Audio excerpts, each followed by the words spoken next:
What's up, everybody? Thanks for tuning back into my YouTube channel. Today's a very exciting day. Today my GSR transmission has arrived from RTS. Rick over at RTS built it. He took everything I have into consideration, made it everything I need, and I'm super excited to actually mock it up in the car today. So today we're going to put the bell housing on the transmission, put the transmission on the engine, and mock up the engine in the E92. This is a real turning point in the build. Having the engine in the car makes me able to do all the other stuff to the car that I need to do, like fit the driver's seat, fit the handbrake, fit everything I need to understand where the shifter is, the steering column, understand how the turbo is going to sit on the engine, understand how the engine sits in the car in general, how it's going to be mounted. So there's a lot of things that putting the engine in the car today is going to enable me to do, and I'm super excited. And check it out, guys. I got the transmission sitting here on the floor. It came on this super cool little stand, and it's only bolted in by those two, standing up straight. I'm super excited for this thing. You can see I have a 26-inch setback. That's because my seat is so far back that I wanted the shifter somewhat near my seat, so I got the longest setback that I could. It came with a shifter, it came with a ball, came with everything I need to actually put it in the car besides the bell housing. But I have a QuickTime bell housing for it. Next steps are to take this and get it on the engine. You guys can see today I'm working with quite a mess. So main reason I want to get this in today is because I want to clean the garage and get some of this stuff out of the way. But the engine's way back there, turbo kit's on the ground here. You know, I got a bunch of stuff on the wall. I got the engine hoist here, bumpers out there. We got all stuff everywhere. So I'm gonna try to get the engine on the hoist, get the bell housing on the engine, get the transmission on the bell housing, get this thing out of here, and actually slide the engine in to understand where the motor plate's going to hit, how far I have to cut into the motor plate to reduce the height of the engine, which hopefully won't be too far, but the motor plate should sit on top of the frame rails and on the sides of them. So that's our plan today. So you guys can see here my engine is superbly dirty, and actually it's not because of a big oil leak or anything. Most of this is actually fire suppression material. So I'll be cleaning the whole engine, but for today, for mock-up, I just kind of cleaned around the water jackets here, and we have to put this engine plate on. So one of the things I'm doing is mounting my engine with an engine plate. For those of you who don't know, a lot of tube chassis cars and drag cars use an engine plate like this to mount the engine in the car. For me, having a turbo V8, this will make taking the motor in and out a lot easier, and especially the area where the engine mounts go, it makes mounting the downpipe a lot easier, and it just overall simplifies it. So a lot of really powerful cars use these. I'm now using one too. I'm going to go ahead and mock this on there because we need this on there so the motor sits in the right place. We're going to have to modify it quite a bit for it to sit right in the E92. I'm also deleting my front water pump since I have a remote mount water pump now, an electric one underneath the rear seat. In the last video I actually plumbed some of it up, and that's actually going to be all of my water pumps, just that one. So some guys use both, some guys use one or the other. I'm using just the remote mount. We'll see how it does. If it doesn't keep up or if it's not powerful enough, maybe I'll have to put the stock water pump back on. But I'm hoping that's not the case, and I'm actually going to bolt this motor plate on with AN adapters, so I just run AN lines into my block. So I got these little blocks. They kind of sit here, and without a motor plate they just sit on here with a gasket, but with a motor plate they'll actually sit on front of the motor plate. I got OEM gaskets for behind the motor plate, between the block and the motor plate, I guess you could say. And then these are from ICT Billet. A lot of places sell these. ICT Billet was the cheapest with the -12 AN adapters, but they came with these like really crappy gaskets here. So I'm gonna put these on for now, but I might end up changing these to OEM water pump gaskets as well. Seem kind of short for all that. All right, well, problem number one here. The bolts are too short, so they don't go through the motor plate, and definitely won't catch anything with the gaskets on there, so I gotta go get some new bolts. This isn't a good example of manufacturing tolerance. I don't know what is. You can see that actually these went all the way in. This one doesn't go all the way in. This one goes halfway in. This one kind of goes 2/3 of the way in. That one doesn't really go in at all. Super annoying. These ones actually, they're gonna be nice and tight here, but I'm gonna have to do something with the heads of these bolts. Shave them down, or figure something out. But for now, I'll just tighten them up here, just by hand. I'm not going to crank on them or anything. I don't want to get them stuck. Oh, there. Okay, now this one fits.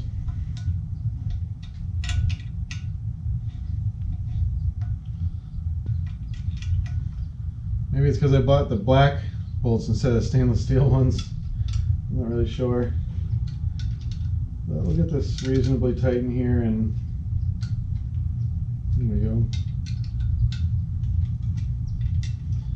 Since it's going to be holding the engine up.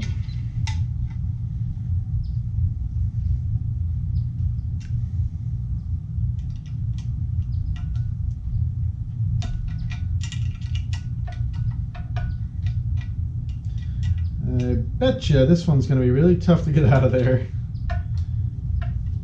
Might be alright. Might just thread out. Really, I could drive them in and probably, you know, cut out all the aluminum portions, but we'll save that for another day.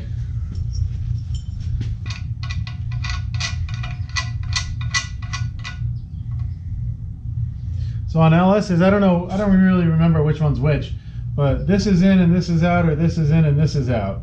So there'll be 4 12 AN lines coming off here where the water pump used to be. And that's just because I didn't want the water pump here. I like nothing on the front of the engine. I have an electric power steering pump too, so there will be an alternator on this engine, and likely a bigger one than stock. But for now, it's just clean. There's nothing here. And in the end, the belt from here will only go to the alternator. This is all F-body offset. So no more throwing belts or anything like that. Really pretty nice. And if I wanted to, I could drill a hole here and make spacers here and drill these into the heads, but then you can't really take the heads off without taking those bolts out, so I don't think I'll do that. But this is basically what the engine mount is going to be. I got really lucky because these are for turbo manifolds, but not specifically for mine, which are just like truck manifolds welded to some piping. So I got lucky and everything clears. Even this O2 sensor looks like we can still get it out, so I'm pretty stoked on that. I think the driver's side actually comes down lower. You can actually see it there. I hope that it clears. If I remember correctly, this goes straight into a curve. But if we have to trim a little out of here, we will.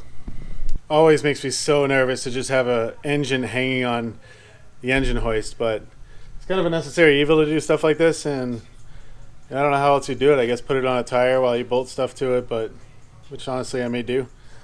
But I've never had one fall off, so I guess it's okay. So this huge bell housing here, it's really, really heavy. This is called an SFI bell housing. And QuickTime makes this one, but other people make them too. This is specifically for LS2 dog box. The reason you run one of these is, first of all, it's in the FD Pro-Am rulebook. So you have to run one now if you want to do Pro-Am.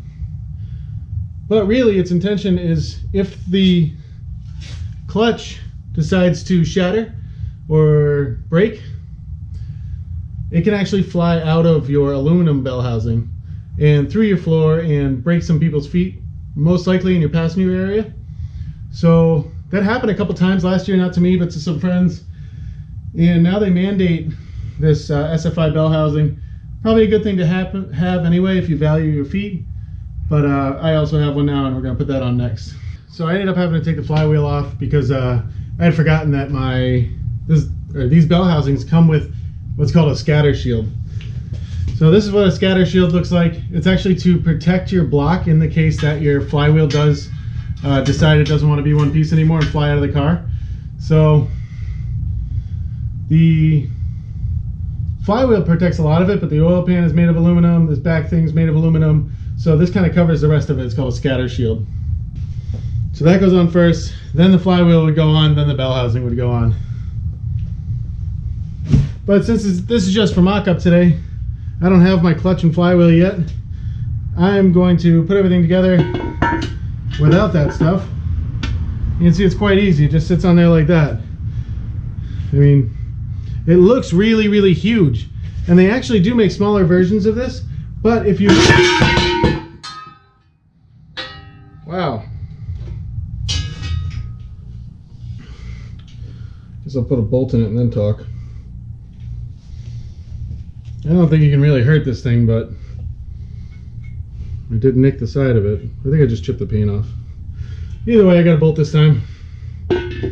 a pretty dumb thing, guys. If you're YouTubing and holding up heavy things, pick one or the other. Got a bolt but no washer. It's gonna happen again. Now it can't fall.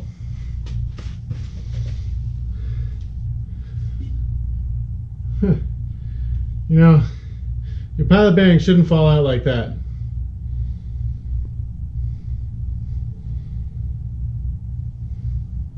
But mine did.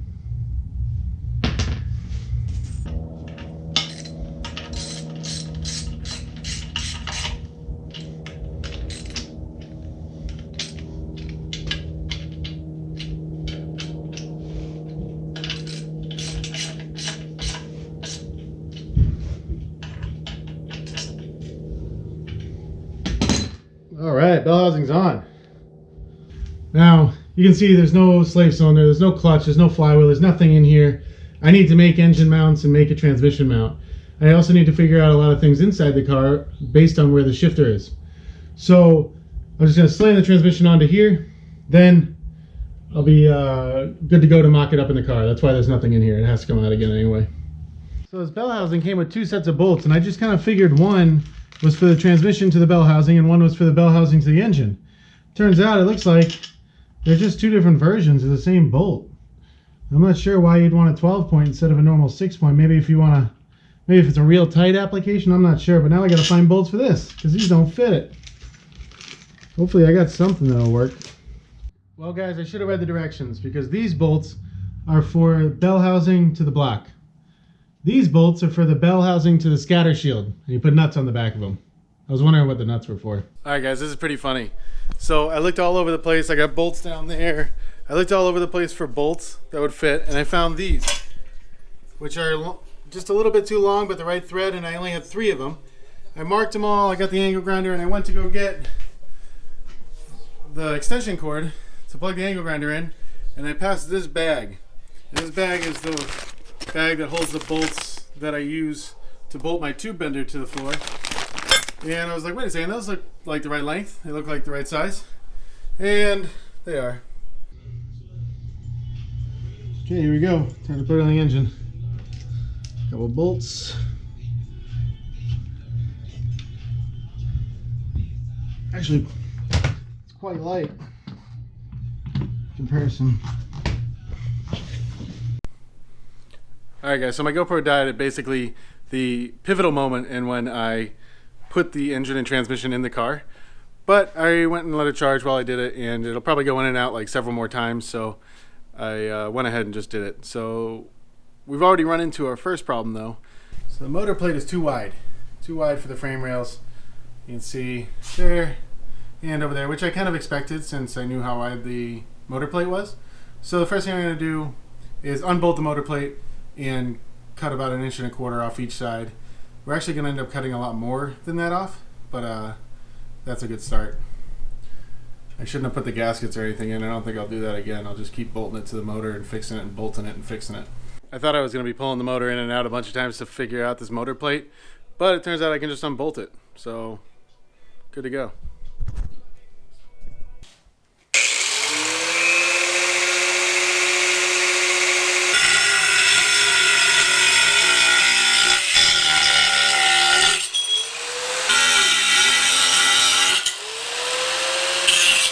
Alright, check it out guys. First of all, I found a use for these little short bolts that came with my ICT water pump adapter things. Just bolt the plate on, not going to bother with the gaskets and all that until after this is all settled and, you know, cut out to the right, you know, spots or whatever. And now the motor plate does fit between the strut towers, but we've run into a new issue, whereas my header is hitting the subframe. So I'm obviously going to have to redo a lot of my turbo kit, which is something I didn't bank on, but it's feasible. So I'm going to figure that out. But now I got to take the passenger side header off so that I can lower this, because down here, I got tons of clearance. This thing can go way lower. So that's our next job. Take off this header and get this sitting about 1/8 of an inch off the subframe or the rack or whatever's highest there. Alright, so now I've got the engine sitting basically where it's going to be. It's about 1/8 of an inch from the power steering rack there, and it's about as far back as I can get it. It's pretty well level, and instead of pulling the engine out, putting it back in, pulling it out, pulling it back in, I'm going to keep the engine here and then kind of cut the motor plate until it fits. So I measured 2 1/4 had to come out from each side, and then we're going to drop it 2.5 inches at first, but I really think it needs to drop a total of 3.5 inches to fit on the engine and place the engine where it needs to be this low in the car. So we don't want to mess this up because we want it to rest on the frame rail, so it's very easy to bolt in and get out and put in. So I'm going to go little by little until it fits. And here it is over here. You can see this is 2 1/4. This will hit the inside of the frame rail. Then this should be the top of the frame rail, and it's 2.5 from here to here. We're lucky we didn't take more off. I told you guys I thought it was going to be 3.5 inches, but man, it is not. So we could probably cut another 1/8 of an inch out of there, but the bottom is already lower. This is actually the pan back here. The bottom's actually already lower than the subframe, so I think I'm just going to keep it like this for now. I might end up taking that 1/8 of an inch out, but really, it's pretty low.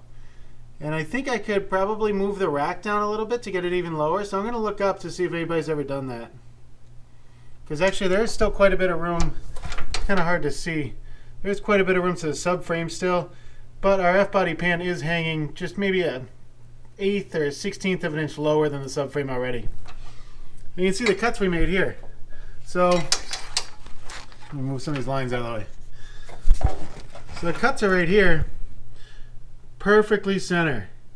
You know, it's sitting just exactly where we want it. It's touching both frame rails on either side, and it makes it really easy to pull the engine and put it in, and you know, all we have to do is slide it back and forth. Alright guys, so I ended up taking that 1/8 of an inch out, and it is really nice now, real close. Check it out.